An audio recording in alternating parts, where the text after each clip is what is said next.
വാളക്കോട് മേൽപ്പാലം പൊളിച്ചുമാറ്റുക, പുതിയ പാലം യുദ്ധകാലാടിസ്ഥാനത്തിൽ നിർമ്മിക്കുക തുടങ്ങിയ ആവശ്യങ്ങളുന്നയിച്ച പുനലൂർ സാംസ്കാരിക സമിതിയുടെ രണ്ടാം ഘട്ട സമരപരിപാടികൾ മെയ് 1-ാം തീയതി ആരംഭിക്കുമെന്ന് ഭാരവാഹികൾ വാർത്താസമ്മേളനത്തിൽ പറഞ്ഞു. നൂറ്റാണ്ടുകൾ പഴക്കമുള്ള വാളക്കോട് റെയിൽവേ മേൽപ്പാലത്തിന്റെ സംബന്ധിച്ചുള്ള 1877 പുനലൂർ തൂക്കുപാലം നിർമ്മിക്കപ്പെട്ടത്. 1904 കൊല്ലം ചെങ്കോട്ട റെയിൽവേ പാതയും ഉണ്ടായി. 1807 ചെങ്കോട്ട മുതൽ പുനലൂർ വരെ മലയോര പാത ഉണ്ടാകുന്നു.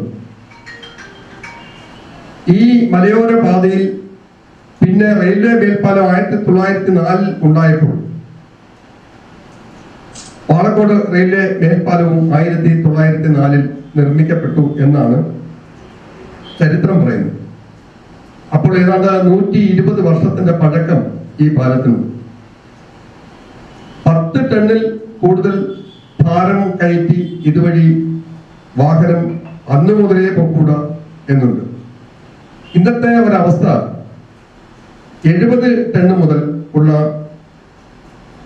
ഭാരമുള്ള വാഹനങ്ങളാണ് ഇതുവഴി ഇപ്പോൾ തേരാപ്പാര പൊക്കൊണ്ടിരിക്കുന്നത്. കേവലം 5 മീറ്ററാണ് ഇതിന്റെ വീതി, 10 മീറ്ററാണ് ഈ പാലത്തിന്റെ അകലം. കാലാകാലങ്ങളിൽ മെയിൻ്റനൻസ് നടത്തിയാൽ പോലും ഒരു പാലത്തിന്റെ കാലാവധി 35 വർഷമാണ് പറയുന്നത്. ഇത് പോയിട്ട് 120 വർഷം കഴിഞ്ഞ ഒരു പാലത്തിന്റെ അവസ്ഥ, കൈവരികൾ തകർന്ന് കരിങ്കൽ തൂണുകൾ എല്ലാം ഇളകി മാറി ഒരു മൃതപ്രായമായ അവസ്ഥയിലായിട്ടും ഇന്ന് നമ്മുടെ ഈ ദേശീയ പാതയിലുള്ള ഈ പാത അത് പൊളിച്ചു കളഞ്ഞ് പുതിയ പാലം നിർമ്മിച്ചിട്ടുണ്ട്. ദിവസം ദിനേന അവിടെ ഉണ്ടാകുന്ന അപകടങ്ങളും മരണങ്ങളും ചില്ലറയൊന്നുമല്ല. 1500ഓളം കൊച്ചു കുട്ടികൾ മുതൽ ഹയർ സെക്കൻഡറി വിദ്യാർത്ഥികൾ വരെ പഠിക്കുന്ന 2 വിദ്യാലയങ്ങളാണ് അവിടെ ഉള്ളത്. ഒരു വാഹനം ഈ പാലത്തിൽ കയറിയാൽ മറ്റ് ഒരു കാൽനട യാത്രയ്ക്ക് പോലും സൗകര്യമില്ലാത്ത ഈ പാലം പൊളിച്ചു മാറ്റി പുതിയ പാലം പണിയണം എന്നുള്ളതാണ് സാംസ്കാരിക സമിതി ആവശ്യപ്പെടുന്നത്. 1921 സംസ്ഥാന സർക്കാരിന്റെ ബജറ്റിൽ 1500 കോടി രൂപ കൊല്ലം ജില്ലയിലെ റോഡിന്റെ വികസനത്തിനായി മാറ്റിവെച്ചെന്ന് ഒരു അഭ്യൂഹം ഉണ്ടായിരുന്നു. വാർത്തയാണ്, ഉത്തരവാദിത്തപ്പെട്ട എല്ലാ മാധ്യമങ്ങളിലും ഈ വാർത്ത വന്നിട്ടുള്ളതാണ്. 1922 രണ്ടാമതായി ഏതാണ്ട് 1000 കോടി രൂപയും നമ്മുടെ റോഡ് വികസനത്തിനായി മാറ്റിവെച്ചു എന്ന് പറയപ്പെടുന്നു. അതിനുശേഷം 12 കോടി രൂപ മുടക്കി ഈ റെയിൽവേ മേൽപ്പാലം പുതുക്കി പണിയുന്നതിനുള്ള എസ്റ്റിമേറ്റ് തയ്യാറാക്കി സമർപ്പിച്ചിട്ടുണ്ടെന്നും പറയുന്നു. പക്ഷേ ഇതുവരെയായും ആ റോഡില് ഒരു ചെറിയ ഈ പാലം പുതുക്കി പണിഞ്ഞിട്ടില്ല. നമുക്കറിയാം, ഈ ഒരു പാലത്തിന്റെ ഗതിയുടെ ഇങ്ങനെ തുടർന്നിട്ട് എത്ര വർഷക്കാലമായെന്നുള്ളത് നമുക്ക് എല്ലാവർക്കും സത്യസന്ധമായിട്ട് അറിയാത്തൊരു കാര്യമാണ്. അതായത് തൂക്കുപാലം പണിത് ഇപ്പൊ ഏതാണ്ട് 140 വർഷമായെങ്കിൽ ഒരു 10 വർഷത്തെ ഗ്യാപ്പ് ആയിരിക്കാം. അതിനു മുമ്പേ പാലം കൊണ്ട് ഇല്ലാതിരിക്കാൻ ഒരു ചാൻസും ഇല്ല.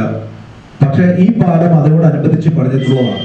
അപ്പൊ ഏതാണ്ട് 1.25 നൂറ്റാണ്ട് കഴിഞ്ഞിരിക്കും, 125 വർഷം കഴിഞ്ഞ ഒരു പാലം ഇത്രയും കാലമായിട്ട് നമ്മുടെ നാട്ടിൽ പൊതുപ്രവർത്തകർ ഉണ്ടായിരുന്നോ എന്നൊരു ചോദ്യചിഹ്നത്തിന് വലിയൊരു അത്യാവശ്യമുണ്ട്. കാരണം ഇവിടെ മാറി മാറി MLA-മാർ വന്നിട്ടുണ്ട്, മാറി മാറി ഇവിടുത്തെ MP-മാർ വന്നിട്ടുണ്ട്, മാറി മാറി കേരളം ഭരിച്ചിട്ടുണ്ട്, കേന്ദ്രം ഭരിച്ചിട്ടുണ്ട്. അന്നും ഇന്നും ഈ പാലം ഇവിടെ അതേ ഗതിയിൽ കിടക്കുകയാണ്. ഇപ്പൊ നമുക്ക് സത്യസന്ധത ജനങ്ങൾക്ക് അറിയാൻ പറ്റാത്തൊരു കാര്യമുണ്ട്. പ്രത്യേകിച്ച് ഞാൻ ഡ്രൈവിംഗ് സ്കൂളും ഈ രാഷ്ട്രീയ മേഖലയിൽ ആയതുകൊണ്ട്, എന്റെ ഫീൽഡ് അതായതുകൊണ്ട് ഈ റോഡുമായിട്ട് ബന്ധപ്പെട്ട് ഒരു വലിയ സത്യമുണ്ട്. കാരണം ഇതിനകത്ത് ഉദ്യോഗസ്ഥരുടെ ഒരു വലിയ കളിയുണ്ടെന്നുള്ളതിന് യാതൊരു സംശയമില്ല. കാരണം മൊത്തം 5 ബോർഡുകൾ ഉണ്ടായിരുന്നു, അറിയാമായിരിക്കുന്നു. പാലത്തിന്റെ അപ്പുറത്തൊരു ബോർഡ് ഉണ്ടായിരുന്നു, പാലത്തിന്റെ ഇപ്പുറത്തും ചിരിയോട്ട് മാറി ഒരു ബോർഡ് ഉണ്ടായിരുന്നു. എന്താണ് ആ ബോർഡിൽ എഴുതി വെച്ചിരുന്നത്? 10 ടണ്ണിൽ കൂടുതലുള്ള വാഹനങ്ങൾ അതിലേക്കൂടെ പോകാൻ പാടില്ല. ഇതൊരു ചെറിയ കാര്യമല്ല, 10 ടൺ. അപ്പൊ ഈ 10 ടൺ എന്തുകൊണ്ടാന്ന് വെച്ചാൽ ഇത് 5 മീറ്റർ വീതിയേ ഉള്ളൂ. ഇത് റെയിൽവേ 6 വരിക്ക് നല്ല വിശാലമായിട്ട് പണിഞ്ഞ് താഴെയിട്ടുണ്ട്. അവർക്ക് ഒരു ഉത്തരവാദിത്തമില്ല എന്നവർ നേരത്തെ പറഞ്ഞിട്ടുണ്ട്. ഇതിനോട് ചേർന്ന് രണ്ടുപേരും പാതയും കൂടെ പണിയാം. അത് ഇപ്പൊ നമ്മൾ നിലവിൽ വെക്കുന്ന ഒരു കാര്യം. പക്ഷെ ഈ പാലത്തെ കുറിച്ച് കറക്റ്റായിട്ട് പറയുകയാണെങ്കിൽ ഈ പാലത്തിൽ 10 ടണ്ണിൽ കൂടുതൽ കയറിക്കൊള്ള ബോർഡ് വെച്ചിട്ട് ഇന്ന് ആ ബോർഡുകളൊക്കെ എവിടെ? ഒരു 5 വർഷം മുമ്പ് വരെ നമ്മൾ ആ ബോർഡ് കണ്ടിട്ടുണ്ട്. ഇനി എത്ര പേര് അവശേഷിക്കണം അറിയോ? ഒന്ന് പ്ലാച്ചേരിയുടെ അവിടെ എത്തുമ്പോൾ അതിനകത്ത് എന്തൊക്കെ വെച്ച് മായ്ച്ചു കളഞ്ഞിട്ടുള്ളതാണ് ആ 10 ടണ്ണ് എന്നുള്ളത്.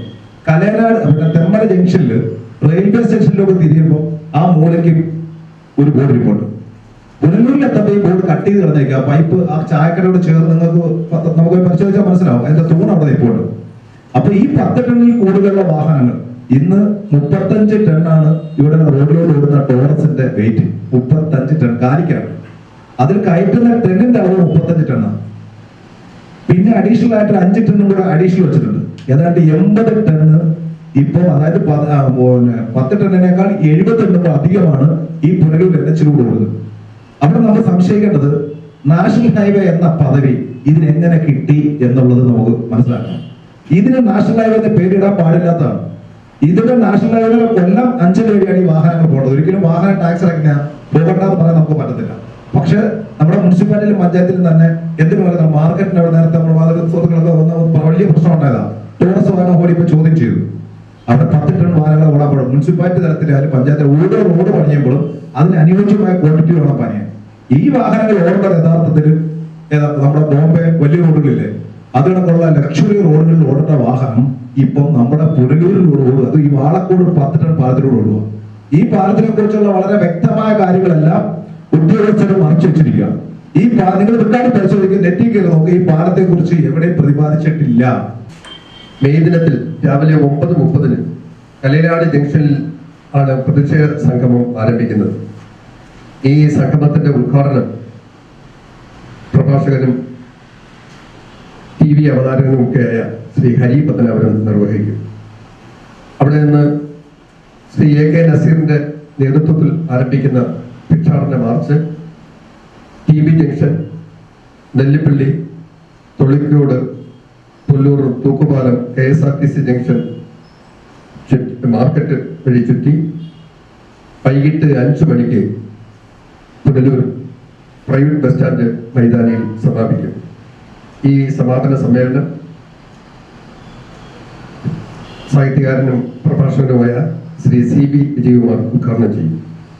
തമിഴ്നാട്ടിൽ നിന്നും വരുന്ന സാംസ്കാരിക പ്രവർത്തകർ, കൊല്ലം ജില്ലയുടെ വിവിധ ഭാഗങ്ങളിൽ വരുന്ന കലാ, സാഹിത്യ, സാംസ്കാരിക പ്രവർത്തകർ പങ്കെടുക്കുന്ന ഈ ഭിക്ഷാടന മാർച്ചിൽ എല്ലാ മാധ്യമ സുഹൃത്തുക്കളുടെയും സഹായ സഹകരണങ്ങൾ അഭ്യർത്ഥിക്കുന്നു. സമരത്തിന്റെ ഭാഗമായി മെയ് 1 രാവിലെ 9:30 സാംസ്കാരിക സമിതിയുടെ നേതൃത്വത്തിൽ ഭിക്ഷാടന മാർച്ച് സംഘടിപ്പിച്ചിട്ടുണ്ട്. കലയനാട് ജംഗ്ഷനിൽ നിന്നും ആരംഭിക്കുന്ന മാർച്ച് ചെമ്മന്തൂർ സ്വകാര്യ ബസ് സ്റ്റാൻഡിൽ സമാപിക്കും. തുടർന്ന് നടക്കുന്ന പ്രതിഷേധ സംഗമം ഹരി പത്തനാപുരം ഉദ്ഘാടനം ചെയ്യും. സാംസ്കാരിക സമിതി പ്രസിഡന്റ് KK ബാബു അധ്യക്ഷനായിരിക്കും. സാംസ്കാരിക സമിതി ജനറൽ സെക്രട്ടറി AK നസീറിൻ്റെ നേതൃത്വത്തിലാണ് ഭിക്ഷാടന മാർച്ച് സംഘടിപ്പിച്ചിരിക്കുന്നത്. വാർത്താ സമ്മേളനത്തിൽ സാംസ്കാരിക സമിതി president KK Babu, general secretary AK Naseer, Babu Thomas, Albin Punalur, Shaji Valakkode എന്നിവർ പങ്കെടുത്തു. Fox TV news bureau, Punalur.